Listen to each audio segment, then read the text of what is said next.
ప్రపంచంలో ఎవరికి లేని అదృష్టం మీకు దొరికింది. ఎందుకంటే ఎవరైనా ఆ పేరు మర్చిపోతారేమో కానీ మీరు మర్చిపోకూడదు. దేవుడు మిమ్మల్ని దీవించాడు ఈ విషయంలో. గుడ్. ఏముందట కింద? పాతాళం ఉంది. కింద అంటే ఈ భూమిని తవ్వుకుంటూ తవ్వుకుంటూ తవ్వుకుంటూ తవ్వుకుంటూ తవ్వుకుంటూ లోపల వెళితే అక్కడ పాతాళం ఉంది అనుకుంటున్నారేమో పొరపాటున. ఆ కింద కాదు, ఇది భూమి, ఇది భూప్రపంచం, ఇది భూలోకం. ఈ లోకాన్ని దాటి ఎక్కడికో వెళ్ళిపోతావు నీవు, కిందికి. అక్కడ నీ కోసం ఎదురు చూచుచున్నది ఎవరో తెలుసా? పాతాళం. దేవుడు ఏం చెబుతున్నాడు? నాన్న, కింద పాతాళం ఉందిరా బిడ్డ, కింద పాతాళం ఉంది, దాని నుంచి నీవు తప్పించుకోవాలంటున్నాడు. చూడు, ఆ క్రిందనున్న పాతాళము నుంచి నీవు తప్పించుకోవాలి. తండ్రిగా నీకు హెచ్చరిక చేశాడు. క్రిందనున్న పాతాళము నుంచి నీవు తప్పించుకోవాలి. మనిషి,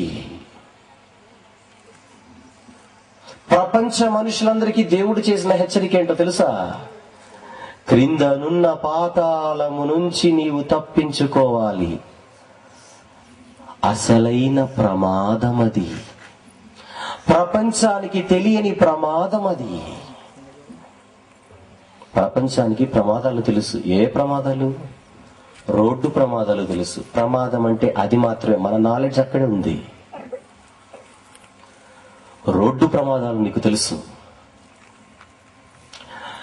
రైల్వే ప్రమాదాలు నీకు తెలుసు, నీళ్ళలో వెళితే జరిగే జల ప్రమాదాలు నీకు తెలుసు, అగ్ని జోలికి వెళితే జరిగే అగ్ని ప్రమాదాలు నీకు తెలుసు, గాలిలో ప్రయాణిస్తుంటే జరిగే గాలి ప్రమాదాలు నీకు తెలుసు.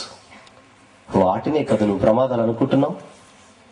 అమాయకుడా అంటున్నాడు దేవుడు. అవి కాదు ప్రమాదాలు. అసలైన ప్రమాదం ఒకటి ఉంది, అది కిందుంది. అసలైన ప్రమాదం ఒకటి ఉంది, అది కిందుంది. అది నీకు తెలియాలి. మీకు తెలిసిన చిన్న చిన్న చిన్న చిన్న ప్రమాదాల వంటిది కాదది. అది భయంకరమైనది. ఆ క్రిందనున్న పాతాళము నుంచి నీవు తప్పించుకోవాలని దేవుడే నిన్ను హెచ్చరిస్తున్నాడంటే అది ఎంత భయంకరంగా ఉంటుందో మీరు ఆలోచించాలి. తప్పించుకొని ఏం చేయాలట? పరమునకు వెళ్ళు, జీవ మార్గమున నీవు నడవాలి. అప్పుడు నీవు అవుతావు నా దృష్టిలో బుద్ధిమంతుడవు అంటున్నాడు నీ దేవుడు. ఎవరు బుద్ధిమంతుడు దేవుని దృష్టిలో? ఎవరట బుద్ధిమంతుడు దేవుని దృష్టిలో? క్రింద పాతాళముందని తన మనసునందు ఉంచుకున్నవాడు అసలైన దేవుని దృష్టిలో బుద్ధిమంతుడు. ప్రపంచ మేధావులు, ప్రపంచ శాస్త్రవేత్తలు ఇప్పటికీ తెలుసుకోనని ప్రమాదము గురించి తెలుసుకున్న వాడు దేవుని దృష్టిలో బుద్ధిమంతుడు. ఈ బుద్ధిమంతుడు ఏం చేస్తాడట? రాబోయే ప్రమాదమును ముందే పసిగట్టి ఆ ప్రమాదము నుంచి నేను దూరం అవ్వాలని పరమునకు వెళ్లే జీవ మార్గమున నడుస్తాడట. చెప్పండి, ఇప్పుడు ప్రపంచములో అసలైన ప్రమాదం మానవ కోటికి కిందనున్న పాతాళము నుంచి ఉందని ప్రపంచంలో ఎంతమందికి తెలుసో మీ గుండె మీద చేసుకుని మీరు చెప్పాలి. తెలుసా? ఉదయం నిద్ర లేచినప్పటి నుండి అమ్మో భయంకరమైన ప్రమాదం ఉంది, నా దేవుడు నాకు హెచ్చరిక చేశాడు గనుక, నేను మరణించిన వెంటనే అక్కడికి వెళతానని చెప్పాడు గనుక, మరణించే ముందు దాని నుంచి తప్పించుకున్నట్టుకు ఈ రోజు వంతుగా నేనేమి చేయాలని ఆలోచించే మనిషి ఎక్కడున్నాడు ప్రపంచంలో? ఆలోచించండి. ఈ కోణంలో మీరు ఆలోచిస్తే అసలు ప్రపంచంలో దేవుని దృష్టిలో ఎవరు లేరో చెప్పాలి మీరు. ఎవరు లేరు? బుద్ధిమంతులే లేరు. నేను మేధావిని, నాకు జ్ఞానం ఉంది, నాకు బుద్ధి ఉంది, నాకు వివేకం ఉంది అని అనుకుంటే ఎవరికైనా దేవుడు చెప్పే జవాబు ఏంటో తెలుసా?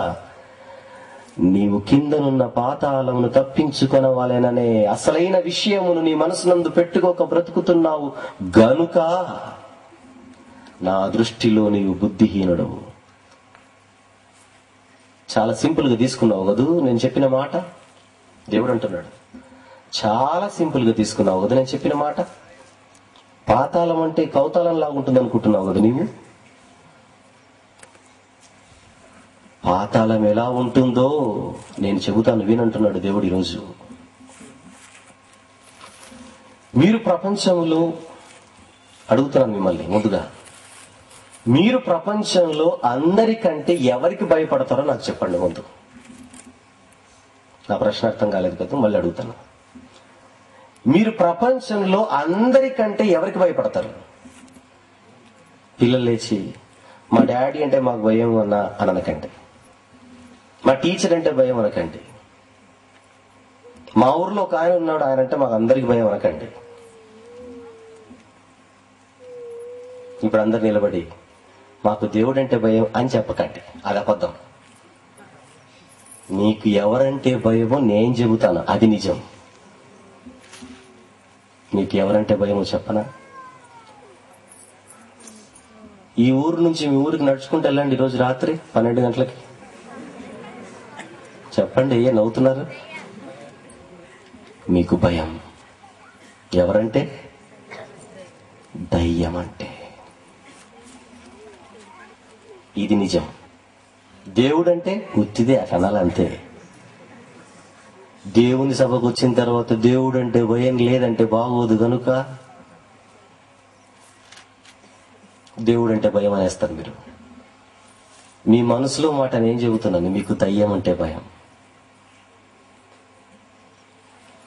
కానీ దయ్యానికి ఒకటంటే భయం, అది చెబుతాను ఇప్పుడు మీకు.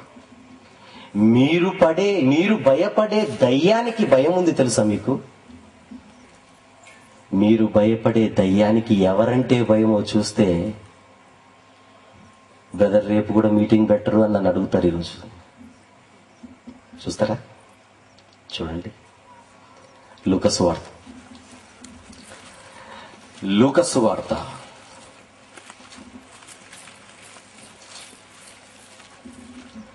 8వ అధ్యాయము. లూకాసు వార్త 8:30-31 బాగా చూడాలి మీరు. మీకు దయ్యాల కథలు అంటే చాలా ఇష్టం కదా. నేను చెబుతాను, చందమామ కథ కాదిది, దయ్యం కథ కాదిది, యథార్థ గాథ, దయ్యపు గాథ.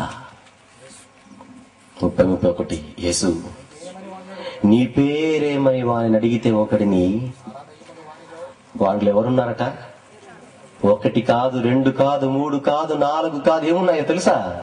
చాలా దయ్యములు వానిలో చొచ్చి ఉండెను గనుక వాడు తన పేరు సేన అని చెప్పి ఆయన అడగకుండానే ఒక రిక్వెస్ట్ పిటిషన్ పెడుతున్నాడు ఆయన దగ్గర. ఏమన్నా తెలుసా?